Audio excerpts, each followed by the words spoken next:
আমার মাইয়া কি এই গ্রামে ভাইসা আইছে গায়ে চলে? চাচা মনোমিয়া তো এই চুপ কর রিকশাওয়ালা, কথা কও না কেন?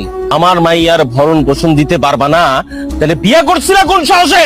আপনি তো সব জানি না শুনেই বিয়া দিছেন। এই চুপ করছেন, তুই আর আমার মাইয়া কি সমান? তোর ভরণ পোষণ আমার মাইয়ার ভরণ পোষণ কি এক রে? মুখে তালা দেন। আপনি যখন আপনার মায়েরে মনোর ভাইয়ের লগে বিয়া দিছিলেন, তার তো রাজপ্রাসাদ ছিল না? সে আগেও যেমন ছিল এখনো তেমনই আছে। যে কেরানি ছিল আগে এখনো সেই কেরানি রয়ে গেছে। আমার মাইয়ার কপাল আমি নিজ হাতে পুড়ছি। অনেক হয়েছে আব্বা, আমরা তুমি তোমার লগে লয়ে যাও। কিন্তু আরো একটা বিষয় আছে, অনেক হিসাব নিকাশ আছে। কি হিসাব নিকাশ বাকি আছে চাচা? তুমি চাচার লগে কথা বাড়াইও না। এই যে তোমরা সবাই, তোমাকে সবার সামনে একটা কথা আছে কয়ে জিতেছি। এই মনু মিয়ারে আমি কিছুদিনের সময় দিয়ে গেলাম। এই সময়ের মধ্যে সে যদি আমার মাইয়ার ভরণ পোষণ সব ঠিক না করতে পারে,